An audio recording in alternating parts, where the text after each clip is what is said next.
kita mampu untuk bisa memanfaatkan waktu sehingga kita ini tidak termasuk bahagian orang yang menyia-nyiakan waktu. Ada satu kisah itu. Kisah di masa Nabi Shallallahu Alaihi Wasallam. Ada seorang penyair namanya Al-Ashya. Seorang penyair terkenal di Arab. Walaupun kita nggak kenal, tapi dia terkenal. Kenal? Nggak kenal kan? Nggak kenal, tapi dia terkenal. Di masanya terkenal sekali. Hanya penyair ini, masa dulu penyair itu tokoh luar biasa ya. Karena apa yang dia ucapkan itu akan menjadi panutan. Terkadang penyair itu ketika menyampaikan sesuatu, apa yang dia sampaikan terjadi. Contoh ada satu keluarga yang baik-baik aja. Gara-gara syair yang dia sampaikan, karena itu seolah memecah keluarga ini, keluarga yang tadinya harmonis, jadi pecah. Begitu sebaliknya, tadi yang sudah mau cerai nih, gara-gara disyairkan oleh seorang penyair, jadi nggak jadi.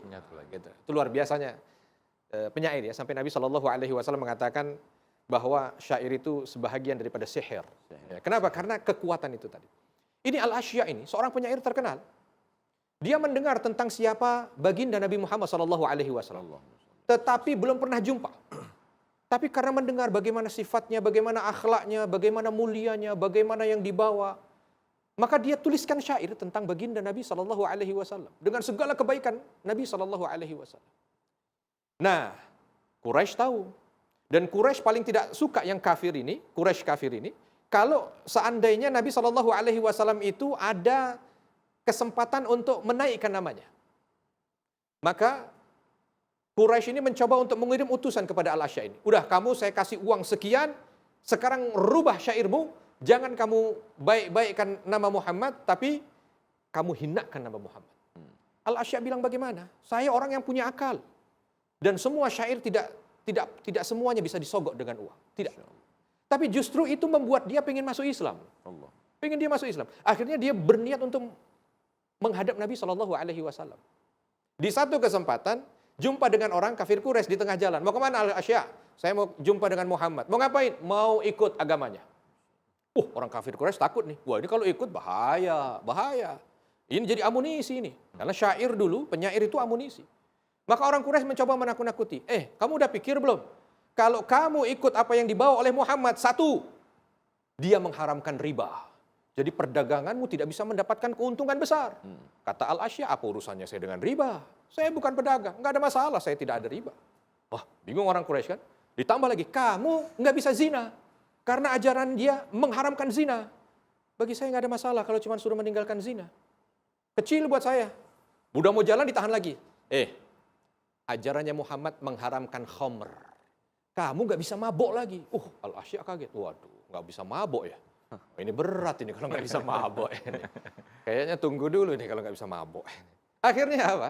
Dia azam dalam diri. Pokoknya saya setahun lagi dah. Setahun lagi saya puas-puasin mabok. Habis itu saya ngadep Nabi. Saya mau masuk Islam. Cukup lah setahun ini buat mabok itu cukup.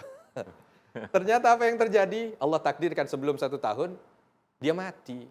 Mati atau meninggal? Mati. Ya.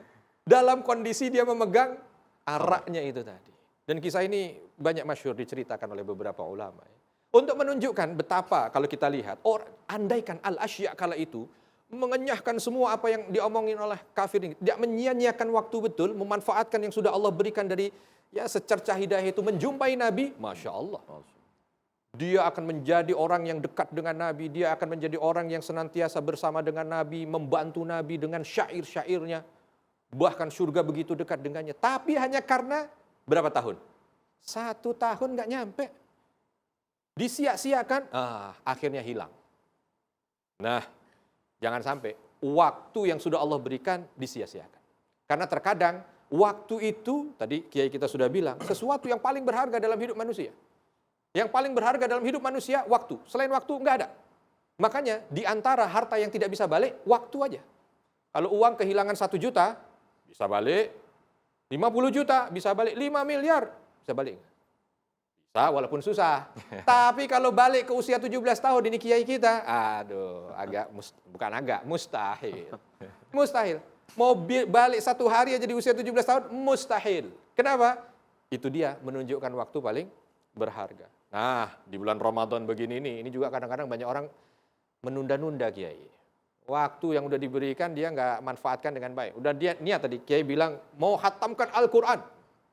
Mungkin ini yang tidak terlalu banyak lah, tidak seperti mahasiswi IIKI yang sehari berapa ini rata-rata? 10 kali khatam? Masya Allah. Ya? Amin. Enggak, Imam Syafi'i aja 2 kali khatam ya. Ini ada yang mau khatam sekali sebulan. Dia udah bikin. Oh berarti setiap sholat 4 halaman, 4 halaman, 4 halaman, 5 sholat 20 halaman. Tapi kadang-kadang setan datang dengan penyakit taswif, nanti dulu. Begitu habis subuh, aduh kayaknya habis sahur begini ngantuk nih, bangun dari jam 3 lagi. Nantilah kiroahnya duhur aja lah, sekalian langsung 8 halaman, insya Allah kuat. Wow. Dirapel nih, berangkat ke duhur, begitu di duhur, puncak lapar kan, musim panas, banyak kerjaan, antarlah ini kayaknya susah kalau suruh baca 8 halaman. Nantilah asar ini mendekati maghrib, insya Allah badan udah semangat itu. Begitu sampai asar lain ceritanya, sibuk beli takjil apa segala macam, lewat lagi. Nanti insya Allah habis buka, badan sehat, insya Allah bisa. Berapa halaman berarti dia sisa? 16 halaman. Tapi ternyata enggak juga. Mau dirapel nantilah, kalau kita habis taraweh aja. Habis taraweh, insya Allah semua udah enggak ada kerjaan yang perlu dikerjakan, sebelum tidur baca. Pulang taraweh, disalahin imamnya. Ini gara-gara imam nih, tarawehnya panjang banget. Akhirnya saya enggak jadi hari ini 20 halaman. Nah ini dia masalahnya. Kenapa? Satu aja sebabnya, taswif. Bayangkan kalau orang itu ternyata belum sampai sahur, dia meninggal dunia. Alangkah ruginya dia.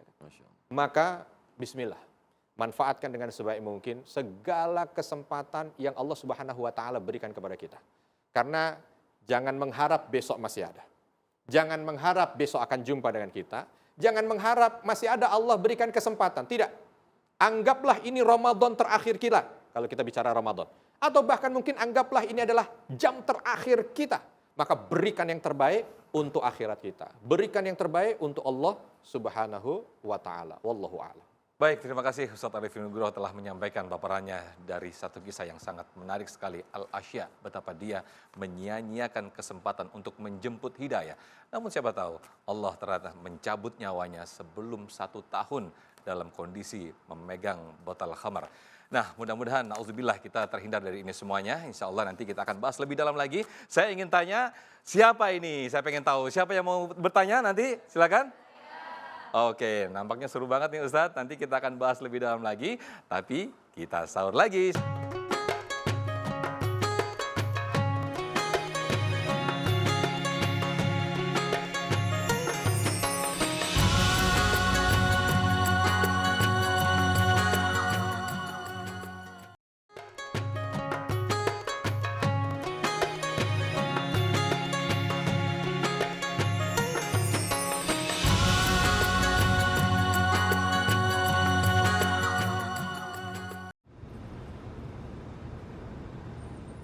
Baik, Alhamdulillah, Masya Allah, Tabarakallah, kita kembali di indahnya Ramadan, menemani santap sahur Anda di pagi hari ini. Masih dengan tema besar kita yang sangat menarik sekali, ini sangat pas sekali dihadiri oleh adik-adik muda dari Institut Ilmu Al-Quran. Mau dibuat apa sih umur kita ini? Mau dihabiskan untuk apa? Tadi sudah dibahas sangat panjang lebar oleh guru-guru kita. Nah, saya ajak para mahasiswa untuk bertanya. Silakan, siapa yang mau tanya? Ayo.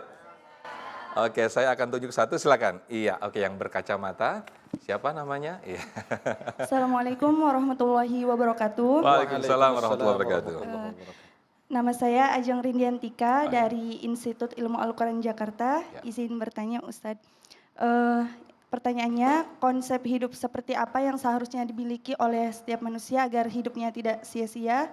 Lalu hidup berkah itu seperti apa? Dikatakan hidup yang berkah itu seperti apa? Terima kasih. Baik, terima kasih. Konsep hidup dan juga hidup berkah. Ustadz Abdul Somad, fadal. Berkah itu diambil dari 3 huruf. Barakah. Barakah ya beruku artinya unta yang turun ke tanah. Barakah ya bro. Saya punya tanah, Ustadz Sofyan punya tanah, Ustadz Arifin punya tanah. Tanah kita ukurannya sama. Lalu kemudian datang seekor onta dan onta itu turun ke tanah saya. Loh kok ke tanah Ustadz? Ya karena saya ngomong saya bilang di tanah saya. Maka yang berkah itu tanah saya. Kenapa? Walaupun ukurannya sama, harganya sama, tempatnya sama, tapi tanah saya beruntung. Kenapa? Karena di sana ada daging onta, ada tulang onta, ada bulu onta, ada kendaraan onta. Diambil dari kata baraka ya beruku. Itulah awal asal kata berkah. Makna lain dari kata berkah diambil dari kata birkah. oase. Saya punya tanah, Ustadz Arifin punya tanah, Ustadz Sofyan punya tanah. Tapi tanah saya ada lengkungannya, ada birkahnya, ada kolamnya, ada oasenya. Maka ketika hujan turun, maka air tertahan.